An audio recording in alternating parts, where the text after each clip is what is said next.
Hello dear student, आप सभी का स्वागत है आज की क्लास में। तो दोस्तों आज हम पढ़ने वाले हैं क्लास 11th की हिस्ट्री, जो कि है आज हमारा फाइनल चैप्टर है, चैप्टर 7 आधुनिकरण के रास्ते। तो दोस्तों इस चैप्टर से रिलेटेड जितने भी मोस्ट इंपोर्टेंट क्वेश्चन है वो सारे इसी वीडियो के अंदर मैंने रखे हैं। तो दोस्तों वीडियो को लास्ट तक देखिए और बीच में बिल्कुल भी स्किप ना करें। अगर आप मेरे यूट्यूब चैनल पर नए हैं तो दोस्तों चैनल को सब्सक्राइब जरूर करें और अपना एक वैल्यूएबल कमेंट और लाइक जरूर करें। ठीक है दोस्तों, चलो बिना टाइम वेस्ट किए आपका क्लास को शुरू करते हैं। ठीक है, तो चलिए आइए दोस्तों, तो इस चैप्टर के अंदर है क्या, आधुनिकरण के रास्ते। तो दोस्तों जो बड़े बड़े शहर आज के समय बड़े बड़े जो देश हैं, चीन और जापान, जो कि आज के समय में आधुनिक रूप से बहुत ज्यादा इंप्रूव कर चुके हैं। तो दोस्तों इन्हीं देशों के बारे में पढ़ेंगे इसके अंदर, यानी इंपॉर्टेंट क्वेश्चन है। और इस चैप्टर से दोस्तों 8 मार्क्स का और 3 मार्क्स के क्वेश्चन जरूर आपको मिलने वाले हैं, तो बहुत ध्यान से केयरफुली तरीके से देखना। ठीक है, तो आइए तो देखिए दोस्तों, आज का हमारा पहला क्वेश्चन बिल्कुल ध्यान से देखेंगे। मेजी सुधारों का महत्वपूर्ण हिस्सा, क्या बोला, मेजी सुधारों का महत्वपूर्ण हिस्सा अर्थव्यवस्था का आधुनिकरण था।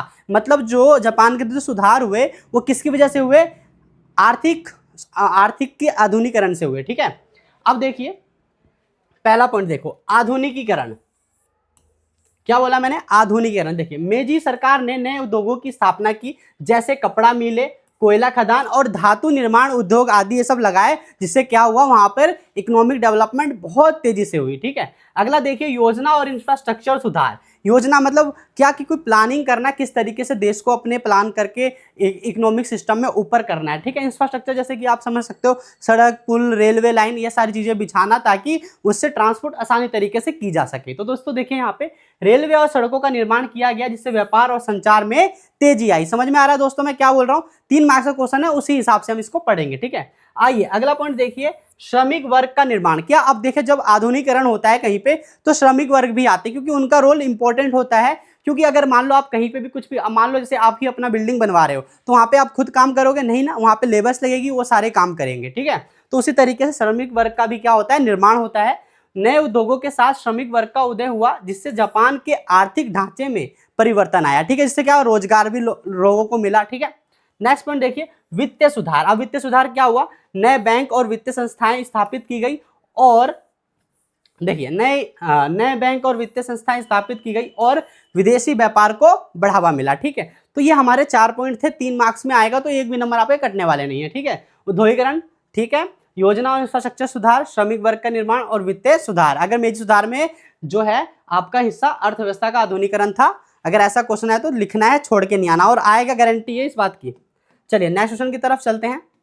दोस्तों देखिए नेक्स्ट क्वेश्चन मोस्ट इंपॉर्टेंट, अफीम युद्ध। देखिए दोस्तों अफीम युद्ध से आप क्या समझते हैं, इसका चीन वासियों पर क्या प्रभाव पड़ा। ठीक है, तो अफीम युद्ध देखते ही क्या करना है आपको, मेरा पढ़ाया हुआ आंसर याद आना चाहिए बस आपको। ठीक है, इस हिसाब से पढ़ना है आप लोगों को। तो देखिए अफीम युद्ध, देखिए यह युद्ध 1839 से 42 के बीच ब्रिटेन और चीन के बीच हुआ। किसके बीच हुआ था, ब्रिटेन और चीन के बीच हुआ था दोस्तों। ठीक है, अफीम युद्ध, जिससे अफीम व्यापार पर विवाद था। ठीक है, इसमें क्या था, देखिए चीन पर क्या प्रभाव पड़ा, तो इसका मतलब अफीम युद्ध का चीन पर क्या प्रभाव पड़ा, आप ध्यान दीजिए। देखिए युद्ध के परिणाम स्वरूप चीन को हार का सामना करना पड़ा। क्या हुआ, इस युद्ध, जो अफीम युद्ध हुआ था ब्रिटेन और चीन के साथ, इसमें कौन हारा, चीन हार गया। ठीक है, और ब्रिटेन जीत गई, और उससे नानकिंग संधि के तहत ब्रिटेन के समक्ष की गई विनियामक देने पड़े। मतलब विनियामक मतलब क्या होता है, कंसेशन, मतलब कि अब चीन ने ब्रिटेन को कंसेशन देना चालू कर दिया। कौन से संधि के तहत, नानकिंग संधि के तहत। ठीक है, अब नेक्स्ट पॉइंट देखिए, आर्थिक और सामाजिक प्रभाव। मैं क्या बोल रहा हूं, आर्थिक और सामाजिक प्रभाव क्या पड़ा इससे, देखो चीन की पारंपरिक समाज व्यवस्था में दरारें पड़ी और औपनिवेशिक दबाव बढ़ा। किसकी वजह से, अफीम युद्ध में ब्रिटेन से चीन हारा, इसके कारण। ठीक है ना, तो उसको कंसेशन भी देना पड़ा ब्रिटेन को, और वहां पर औपनिवेशिक दबाव भी बढ़ा। तो अगर ऐसे आ जाए अफीम युद्ध को, तो आपको इस तरीके से डील करना है। ठीक है, चलिए नेक्स्ट टॉपिक पर चलते हैं। आप देखिए नेक्स्ट टॉपिक हमारा इंपॉर्टेंट है, सन यात सेन के प्रमुख सिद्धांत। अब आप सोच रहे होंगे कि मैं सभी क्वेश्चन को इंपॉर्टेंट क्यों बोल रहा हूं। दोस्तों मैंने सारे इंपॉर्टेंट क्वेश्चन इस वीडियो के अंदर रखे हैं। ठीक है ना, तो इसलिए मैं सभी क्वेश्चन को इंपॉर्टेंट बता रहा हूं, इससे बाहर कुछ भी नहीं आने वाला है। तो देखिए, ठीक है, ध्यान से। आइए, क्या बोला मैंने, सन यात सेन के प्रमुख सिद्धांत का विस्तार से वर्णन कीजिए। क्या करना है, विस्तार से। तो देखिए दोस्तों 3 जन कल्याण के सिद्धांत दिए थे सन यात सेन ने, तो ध्यान दे।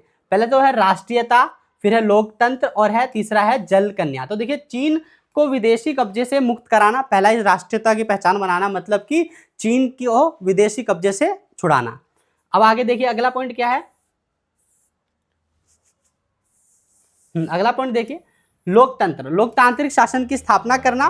और अगला क्या है, जन कल्याण। देखिए जनता की भलाई और सामाजिक न्याय का प्राथमिक देना, ये सिद्धांत चीन में एक मजबूत और स्वतंत्र राष्ट्र की परिकल्पना के लिए था। मतलब अब सन यात सेन के प्रमुख सिद्धांत क्या थे, पहले तो अपने चीन को मतलब विदेशी देशों से छुटकारा दिलाना, दूसरा है लोकतंत्र स्थापना करना और जन कल्याण की चीज़ों पर मतलब महत्वपूर्ण रूप से ध्यान देना, ठीक है, ताकि देश क्या हो, मजबूत हो।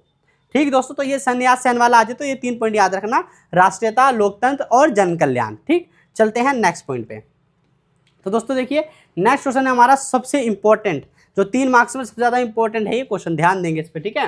देखिए कन्फ्यूशियसवाद, चीन में प्रचलित कन्फ्यूशियसवाद की विचारधारा को उल्लेख कीजिए। ठीक है, कन्फ्यूशियसवाद क्या होता है आपको ये बताना है मेनली, तो ध्यान दीजिए। कन्फ्यूशियसवाद पहले देखो, यह एक नैतिक और राजनीतिक दर्शन था। क्या था, मोरल और पॉलिटिकल दर्शन, ठीक है, मतलब नैतिक और राजनीतिक दर्शन था जो समाज में शांति और व्यवस्था बनाए रखने के लिए था। क्या कन्फ्यूशियसवाद क्या था, एक राजनीतिक और नैतिक दर्शन था जो कि समाज के अंदर शांति बनाए रखने के लिए आया था। ठीक है, अब देखिए इसके मुख्य सिद्धांत क्या है, इसके मतलब कन्फ्यूशियसवाद के मुख्य सिद्धांत क्या, देखिए पहला है समानता और परिवार। ठीक है, समानता और परिवार, ध्यान दीजिए, समाज में संबंधों की अहमियत, मतलब इस कन्फ्यूशियसवाद की वजह से आपस में जैसे घर के अंदर लोगों के बीच जो संबंध है वो अच्छे हों, उनके बीच में अहमियत हो एक दूसरे को लेकर। ठीक है, अगला है राजनीतिक सदाचार।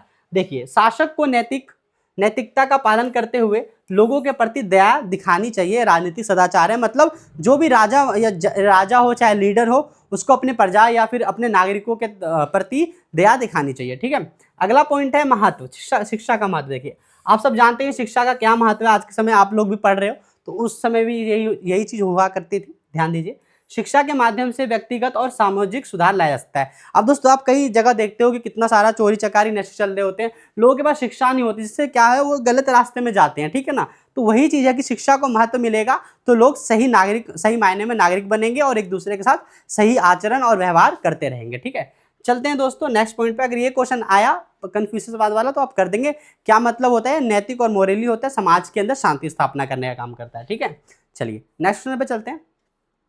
तो दोस्तों नेक्स्ट क्वेश्चन देखिए, मेजी शासन के अंतर्गत जापान में अर्थव्यवस्था का आधुनिकीकरण किस प्रकार हुआ, पर्यावरण पर उद्योगों के विकास का क्या प्रभाव पड़ा। दोस्तों ये 8 मार्क्स का क्वेश्चन आ गया आपका, अब क्या आ गया, 8 मार्क्स का क्वेश्चन आ गया, इसको ध्यान से देखना है। प्रीवियस ईयर क्वेश्चन पेपर में ये आए हुए थे, इसलिए मैंने इसको इस वीडियो में रखना जरूरी समझा। ठीक है, ताकि आपका 1 मार्क्स का भी जो है वो छूट ना जाए, ठीक है, किसी भी तरीके से। ध्यान दीजिए और दोस्तों वीडियो को शेयर कर दीजिए अपने दोस्तों तक, ताकि ये जो है चैप्टर के इंपॉर्टेंट क्वेश्चन उन तक भी पहुंच सके और वो भी इसका लाभ उठा सके। ठीक है दोस्तों, आइए चलते हैं इस क्वेश्चन के ऊपर सीधा। आधुनिकीकरण के प्रमुख उपाय। देखो दोस्तों क्वेश्चन क्या था, पहले देखो, मेजी शासन के अंतर्गत जापान में अर्थव्यवस्था का आधुनिकीकरण, मतलब मेजी शासन के अंतर्गत जापान के अंदर जो है अर्थव्यवस्था का आधुनिकीकरण किस प्रकार हुआ और पर्यावरण पर इसका क्या मतलब, पर्यावरण और उद्योग पर इसका क्या प्रभाव पड़ा, हमें ये बताना है। ठीक है, तो ध्यान दीजिए, पहला है आधुनिकीकरण के प्रमुख रास्ते, तो हम आपने पहले ही पढ़ चुके हो 3 मार्क्स में, तो ध्यान दीजिए दोबारा से।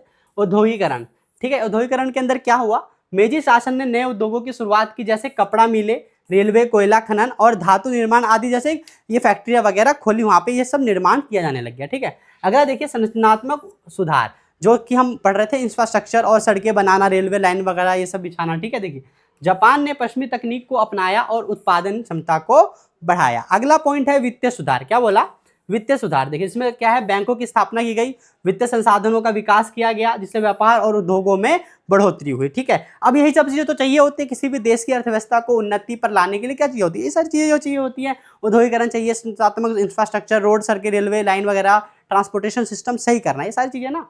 अगला क्या है, वित्तीय सुधार हो गया। अब देखिए श्रमिक वर्ग का निर्माण। अब देखो इन सब चीजों को कौन करेगा भैया, हम और आप तो खुद जाके करेंगे नहीं, 4-5 लोग मिलकर, इसके लिए पूरा एक संगठन, एक लेबर कम्युनिटी बनानी पड़ती है, लेबर होते हैं पूरे जो कि काम को अच्छे तरीके से करते हैं। ठीक है, तो क्या हुआ, श्रमिक वर्ग का भी निर्माण हुआ। ठीक है, देखिए आधुनिकीकरण या आधुनिक युग के लिए मजदूर वर्ग का गठन हुआ। ठीक है, तो ये यहाँ पर हमने पढ़ा केवल आधुनिकीकरण के प्रमुख उपाय। अगर मेजी सुधारकों में जो अर्थव्यवस्था का जो आधुनिकीकरण हुआ किस प्रकार से हुआ, तो इस प्रकार से हुआ। ठीक है, अब पढ़ेंगे आगे कि इसका पर्यावरण पर क्या प्रभाव पड़ा। ठीक है, तो देखिए दोस्तों, देखिए पर्यावरण पर प्रभाव, ये वाला पॉइंट इसी के साथ है, तो ध्यान देंगे। ठीक है, 8 मार्क्स का तभी बनेगा जब आप ये दोनों सारे पॉइंट मिला के लिखोगे। ठीक है, देखिए पर्यावरण पर प्रभाव, प्राकृतिक संसाधनों का अत्यधिक उपयोग होने लग गया। अब देखो कोई भी देश अगर अपने आप को विकास करता है, कोई भी ज्यादा प्रॉफिट करना चाहता है, तो क्या करता है, सबसे पहले पर्यावरण का ही सबसे ज़्यादा इस्तेमाल करता है। तो वही चीज़ है कि प्राकृतिक संसाधनों का अत्यधिक उपयोग किया जाने लग गया।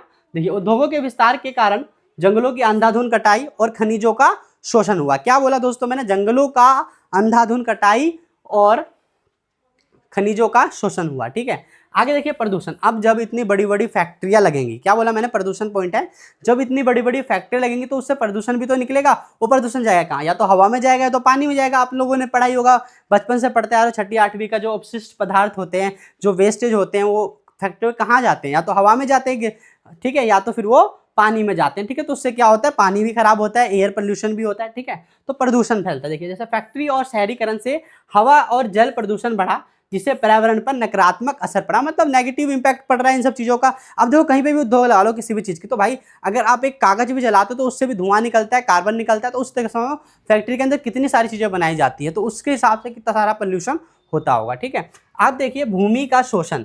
देखिए, कृषि भूमि का विस्तार कम हुआ और शहरी क्षेत्रों में हरित क्षेत्र घटने लग गए। मतलब देखो, अब इंडस्ट्री की वजह से लोगों ने इंडस्ट्री मतलब शहर की तरफ ज़्यादा जाना शुरू कर दिया और कृषि जैसे कामों में वो लोग कम जुड़ने लगे। ठीक है, तो ये कारण था मुख्य, तो पर्यावरण पर इसका ये मुख्य प्रभाव पड़ा। ये वाला क्वेश्चन एक बार फिर से आपको दिखा देता हूँ मैं, देख लेंगे ध्यान से। ठीक है, देखिए, तो ये क्वेश्चन था हमारा कि मेजी शासन के अंतर्गत जापान में अर्थव्यवस्था का आधुनिकीकरण किस प्रकार हुआ और पर्यावरण पर क्या असर डाला। ठीक है, चलते हैं नेक्स्ट इंपॉर्टेंट क्वेश्चन पर। दोस्तों ध्यान देना है, एक भी क्वेश्चन को छोड़ना नहीं है। ठीक है, तो देखिए, तो दोस्तों देखिए, कुओमिंतांग के नेता, देखो थोड़ा नाम ऐसी होता है, जैसे जापान चाइना के लोगों के नाम ऐसे होते हैं। हमारे नाम बिल्कुल सिंपल है, जैसे ही मेरा नाम देखो दीपक, आपका भी नाम होगा रिंकी पिंकी, कुछ भी, इतना सिंपल नाम होता है, लेकिन इनके नाम में थोड़ा है, ठीक है, दिक्कत होती है पढ़ने में। देखो, कुओमिंतांग के नेता के रूप में चियांग काई शेक के कार्यों का वर्णन करते हुए यह स्पष्ट कीजिए कि कुओमिंतांग देश को एकीकृत करने की कोशिश में क्या असफल रहा। अब देखो क्वेश्चन, देखो पहले क्वेश्चन समझ लो, उसके बाद आंसर तो समझ ही जाओगे। ठीक है, कुओमिंतांग के नेता के रूप में, ठीक है, चियांग काई शेक के कार्यों का वर्णन करते हुए यह स्पष्ट कीजिए, मतलब हमें किसका, चियांग काई शेक के कार्यों का वर्णन करना है। ठीक है, यह स्पष्ट कीजिए कि कुओमिंतांग देश को एकीकृत करने की कोशिश में क्यों असफल हो गया। ठीक है, क्वेश्चन ये है, अगर ऐसा है तो देखना। पहले कार्य समझ लेते हैं, चियांग काई शेक का क्या कार्य था। ठीक है, देखिए, तो पहला क्या है, राष्ट्र को एकीकृत करना, मतलब राष्ट्र को इकट्ठा करना, यूनिटी में लाना। ठीक है, अब देखिए, चियांग काई शेक ने कुओमिंतांग के तहत चीन को एकीकृत करने का प्रयास किया। ठीक है, अगला है सैन्य सुधार। देखिए, उन्होंने सेना को संगठित किया और सामरिक दृष्टि से चीन को मजबूत किया। ठीक है, मतलब सेना सुधार किया, सबको एक साथ लाया, मजबूत किया। ठीक है, अगला है आर्थिक विकास। देखिए, उन्होंने उद्योगों के विकास के लिए योजना बनाई। क्या करी दोस्तों, उद्योगों के विकास के लिए योजनाएं बनाना चालू कर दिया। अब देखते हैं आगे, अब असफलता ये क्या कारण रहा, मतलब ये जो था चियांग काई शेक क्यों असफल हो गए, तो ध्यान दें। देखिए, कमजोर समर्थन, जो इनको समर्थन मिला वो बहुत कम मिला, या तो सही तरीके से नहीं मिला, इसके कारण भी क्या हुआ, ये जो चियांग काई शेक थे वो असफल हो गए। देखिए, चियांग काई शेक की नीतियों को कमजोर और भ्रष्ट समझा गया, जिससे जनता का समर्थन घट गया। ठीक है, अब कोई भी नेता का सही रूप से काम नहीं करेगा या जनता को कोई रिजल्ट नहीं दिखेगा तो क्या करेंगे, जनता उसको छोड़कर किसी और को दिखेगी। ठीक है, उसी तरीके से अब देखिए, समयवाद से संघर्ष। अब देखो क्या था, समयवाद से संघर्ष था, जैसे चीनी कम्युनिस्ट पार्टी सीसीपी को के बढ़ते प्रभाव के कारण कुओमिंतांग ने सही तरीके से देश को एकीकृत नहीं किया। अगला पॉइंट है विदेशी हस्तक्षेप। देखिए, जापान और पश्चिमी देशों का चीन में हस्तक्षेप कुओमिंतांग के प्रयासों को प्रभावित करता था। तो दोस्तों, इस तरीके से जो था ये चियांग काई शेक जो था, लोकतंत्र को सफल करने में या फिर वहाँ पे अपनी सरकार बनाने में वो असफल रहा। ठीक है, तो इसके क्या प्रयास थे और ये एकीकृत करने को की कोशिश में क्यों असफल रहा, ये वाला क्वेश्चन था। ठीक है, ध्यान देंगे, कुओमिंतांग, ठीक है, चियांग कोई शेक या फिर कुओमिंतांग वाला क्वेश्चन याद रखना। ठीक है, आगे चलते हैं, 8 मार्क्स का क्वेश्चन था। अब देखिए, अगला क्वेश्चन है आपका, 1870 दशक में जापान में विद्यालय व्यवस्था और राष्ट्र के एकीकरण के लिए क्या बदलाव किए गए, विस्तार से समझाइए। अब दोस्तों क्वेश्चन यहाँ पर देखिए, 1870 दशक में, ये वाला क्वेश्चन भी आया है, वह 2-3 बार पिछले एग्जाम में भी आया था, पिछले एग्जाम में भी आया हुआ है, तो ध्यान देंगे इस क्वेश्चन पर ज्यादा। देखिए, 1870 दशक में जापान में विद्यालय व्यवस्था और राष्ट्र के एकीकरण के लिए किया गया बदलाव विस्तार से वर्णन कीजिए। ठीक है, मतलब विद्यालय में क्या बदलाव किए गए हमें ये बताना है। ठीक है, तो ध्यान दीजिए, विद्यालय व्यवस्था में बदलाव क्या हुआ, जापान के विद्यालय व्यवस्था में बदलाव क्या हुआ, ध्यान देंगे। देखिए, पश्चिमी शिक्षा प्रणाली का अपनाना। ठीक है, क्या किया गया, जापान ने पश्चिमी शिक्षा को ग्रहण कर लिया, अपना लिया। ठीक है, देखो मेजी शासन ने पश्चिमी शिक्षा पद्धति को अपनाया, जिससे विज्ञान, गणित और भाषा में सुधार हुआ। ठीक है, आप देखो क्या होता है, हमें भी कुछ जरूरतों के हिसाब से अपने आप में परिवर्तन लाना चाहिए। तो जापान में भी यही हुआ कि पश्चिमी शिक्षकों का उन्होंने ग्रहण कर लिया, अपने शिक्षा सिस्टम में इन्होंने इंस्टॉल कर लिया एक तरीके से। ठीक है, आपकी भाषा में बोलेंगे तो जैसे आप ऐप इंस्टॉल करते हो ना, इंस्टाग्राम, व्हाट्सअप, ये सब, वैसी तरीके से इन्होंने शिक्षा की जो प्रणाली थी वो पश्चिमी देश से लेकर इसमें अपने देश के अंदर लागू कर दी। ठीक है, अब देखिए शिक्षा का सार्वभौमिकरण। ठीक है, सभी बच्चों के लिए अनिवार्य शिक्षा प्रणाली लागू की गई, जिससे युवा पीढ़ी के लिए क्या हुआ, शिक्षा के द्वार खुल गए। ठीक है, मतलब सभी लोग, जैसे हमारे देश में भी है ना, 14 साल के बच्चों तक को फ्री निःशुल्क शिक्षा देने की है। ठीक है, पॉलिटिकल साइंस में पढ़ा होगा तो बता दे, कमेंट कर, इसको याद है कि कौन सा अनुच्छेद में राइट टू एजुकेशन है बच्चों के लिए। ठीक है, आ जाओ आगे चलते हैं। देखिए राष्ट्रीय के एकीकरण में बदलाव। तो राष्ट्रीय एकीकरण में क्या बदलाव आया, देखिए पहले तो क्या हुआ, कानूनी सुधार हुआ। क्या हुआ, कानूनी सुधार। तो देखिए नए संविधान और कानूनों के तहत जापान में राजनीतिक सुधार हुए, जो एक विकेंद्रीकरण शासन को स्थापित करने में सहायक हुए। एक केंद्रीकृत, विकेंद्रीकरण मतलब कि फैला हुआ, अलग अलग हाथों में सरकार की शक्तियां, लेकिन केंद्रीकरण मतलब क्या होता है कि एक ही के पास सारी शक्तियां होना, और वो अपने हिसाब से उसको मेंटेन करेगा, चलाएगा। ठीक है, अब आगे देखिए सामाजिक समरसता।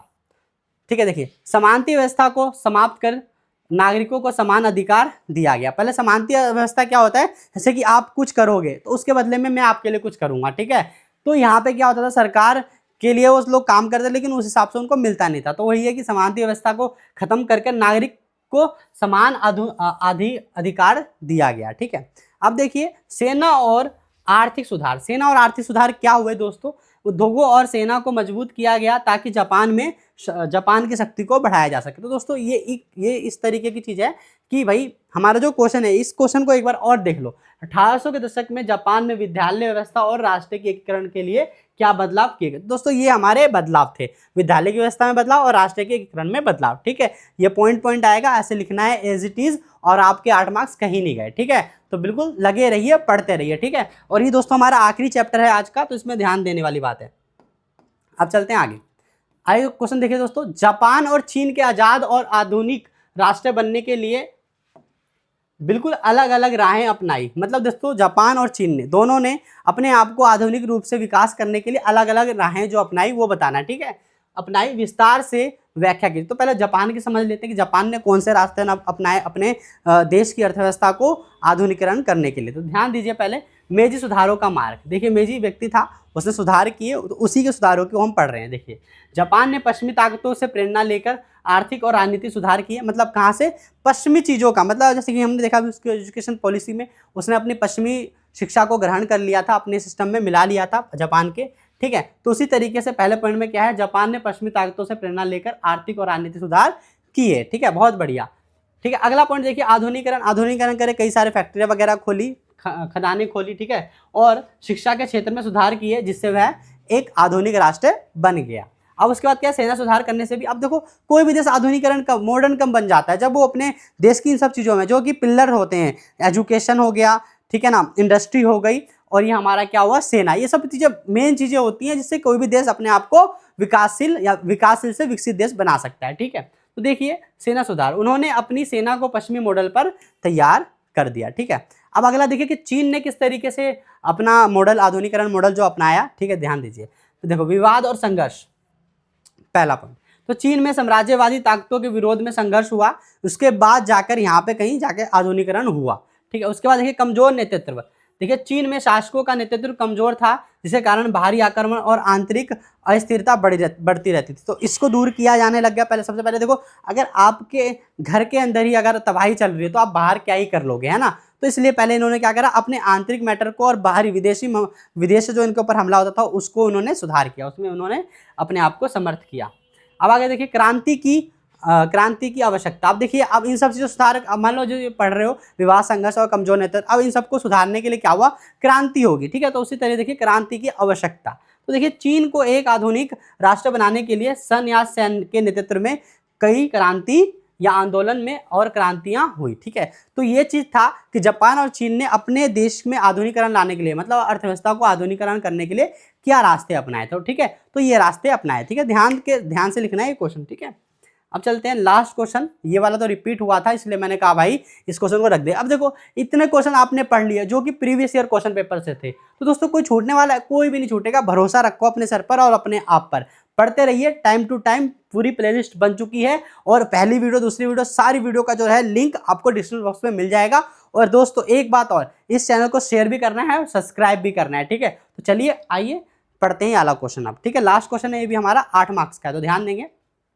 देखिए तो ताइवान का एक लोकतंत्र में रूपांतरण एक नाटकीय मोड़ रहा, व्याख्या कीजिए। मतलब जो ताइवान के अंदर जो लोकतंत्र स्थापित हुआ एक नाटकीय ढंग से हुआ, ये हमें एक्सप्लेन करना है, ठीक है। तो ध्यान दीजिए, देखिए ताइवान का लोकतंत्र में रूपांतरण, देखिए पहला क्या है पॉइंट, सेना शासन से लोकतांत्रिक शासन में आना। पहले ताइवान के अंदर सेना शासन था क्योंकि यहाँ पर समय समय पर चीन और अमेरिका ने अपने सेना अड्डे जो है बनाते रहे हैं, हमले वगैरह भी होते रहे हैं, इसकी वजह से ये उभर नहीं पा रहा था। लेकिन ये क्या हुआ, अब जो यहाँ पर लोकतंत्र स्थापित हो तो उससे क्या हुआ, सेना शासन से लोकतांत्रिक शासन में आया। देखिए पहले ताइवान ने 1949 में चीनी गृह युद्ध के बाद सेना शासन लागू किया था, लेकिन 1980 के अंत में सेना शासन को समाप्त कर दिया गया और वहां पे लोकतंत्र को लाया गया, ठीक है। अब देखिए अगला राजनीतिक सुधार, 1987 में ताइवान में विपक्षी दलों को वैध कर दिया गया और 1992 में ताइवान के पहले चुनाव हुए। ऐसे राजनीतिक सुधार में भी क्या हुआ, जैसे कि एक ही पार्टी ताइवान के अंदर खड़ी होती थी, लेकिन कब से बोली गई डेट, 1987 के बाद। ताइवान के जो अन्य, जैसे हमारे भारत में भी है ना, आम आदमी, कांग्रेस, बीजेपी, ये सारे पार्टी है,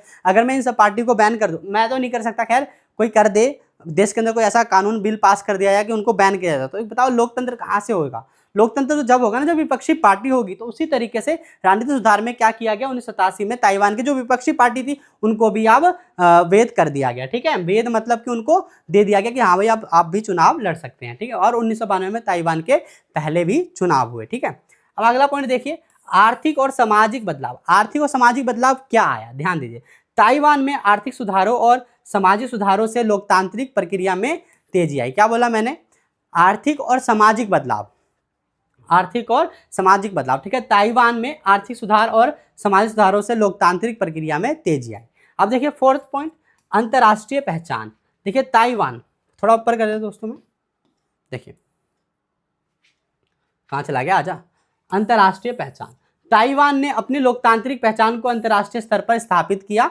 तो इस प्रकार से जो है ताइवान के अंदर लोकतांत्रिक सरकार गठित हुई और इस तरीके से आज के समय में भी ताइवान के अंदर लोकतंत्र है। दोस्तों ये प्रक्रिया थी नाटकीय ढंग से, ठीक है। अगर आपके पास ये ताइवान वाला क्वेश्चन आया तो बिल्कुल छोड़ना नहीं है, ठीक है, लग कर देना है बस इसको। और दोस्तों मैं आपको कह रहा हूँ आज जो हमारा ये आखिरी चैप्टर था दोस्तों, ये भी खत्म होता है। आपको पूरा जो है ये जो सब्जेक्ट है इंपॉर्टेंट क्वेश्चन की जो सीरीज थी वो खत्म होती है। तो अगर आपने सारी वीडियो नहीं देखी है तो आप जाके इस प्ले लिस्ट में जाके देख सकते हैं, सारी वीडियो है, इससे बाहर कुछ भी नहीं आने वाला। जिस बच्चे ने एमसीक्यू की तैयारी नहीं करी है तो मैं एमसीक्यू भी पढ़ाने वाला हूँ बस कुछ दिनों पर, उसमें भी अभी काम जो है चल रहा है, ठीक है दोस्तों। तो पढ़ते रहिए, चैनल को सब्सक्राइब कीजिए और अपने दोस्तों तक शेयर कीजिए। और हाँ दोस्तों, लाइक करना बिल्कुल भी ना भूलें। धन्यवाद दोस्तों, मिलते हैं नेक्स्ट वीडियो में।